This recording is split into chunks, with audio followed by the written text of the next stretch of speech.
अस्सलाम वालेकुम। आज मैं आपसे कुछ इस तरह की एक्टिविटीज़ के बारे में डिस्कस करूँगी जो आप घर में बच्चों के साथ फ़ॉलो करके कि अगर आपके बच्चे थेरेपी पे नहीं जा रहे हैं बट यू आर फीलिंग कि उनमें ऑटिज़म के साइंस आ रहे हैं और उनमें स्पीच डिले आ रहा है या इस तरह के इश्यूज़ आपके बच्चों में आ रहे हैं, तो आप कौन सी 4 इस तरह की एक्टिविटीज़ घर में फ़ॉलो करके भी उनमें काफ़ी इम्प्रूवमेंट देख सकते हैं विदिन अ मंथ।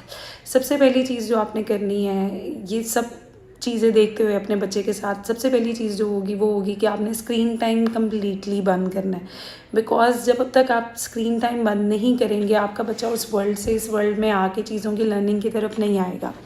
तो सबसे पहली चीज़ आपने स्क्रीन टाइम बंद करना है। दूसरी चीज़ ये कि अब आप उस वर्ल्ड से इस वर्ल्ड में लाने की आपने तैयारी तो कर ली है। अब नेक्स्ट चीज़ ये कि बच्चे की फ़ोकस बिल्डिंग पे भी काम करना है, क्योंकि नॉर्मली ये होता है जब बच्चे ने बहुत लंबे अरसे तक स्क्रीन टाइम देखा होता है तो बच्चा फ़ोकस नहीं कर पा रहा होता है चीज़ों को।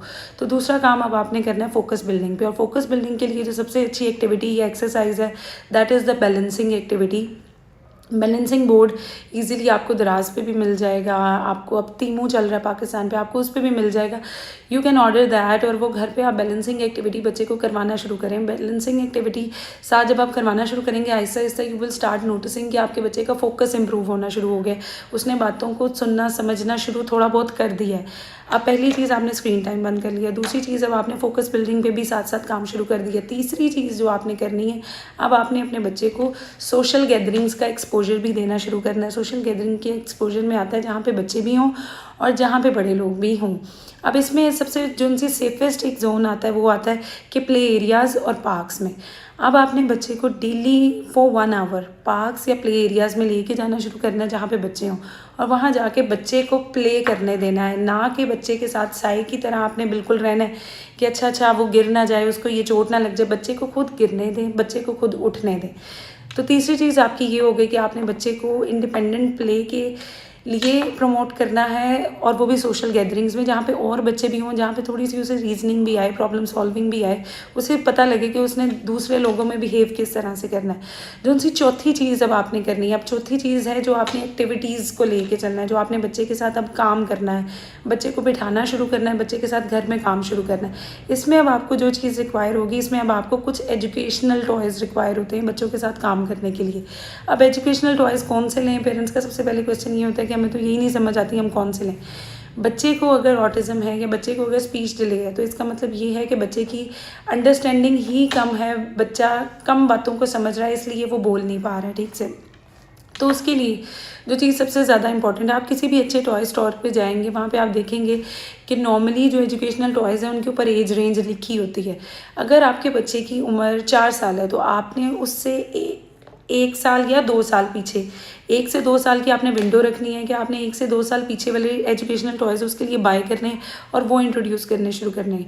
फॉर एग्जांपल अगर आपका बच्चा 4 साल का है तो उसके लिए आप 2 से 3 साल की एज रेंज की जो उनसे विंडो के टॉयज़ होंगे वो आप इंट्रोड्यूस करके उसके थ्रू एक्टिविटीज़ करवाएंगे। हम एज अ पेरेंट या कुछ थेरेपिस्ट भी मैंने देखा है कि ये गलती करते हैं कि अगर बच्चे की 4 साल की उम्र है तो उसके साथ जो टॉयज़ इंट्रोड्यूस कर रहे होंगे वो कर रहे होंगे 5 साल के बच्चे वाले, 6 साल के बच्चे वाले, क्योंकि हमें ये चीज़ एक नॉर्मल प्रैक्टिस में हम किसी भी टॉय शॉप में जाते हैं, जो चीज़ देखने में पसंद आ रही है हम वही किसी को गिफ्ट दे देते हैं या वही अपने बच्चे के लिए ख़रीद लेते हैं।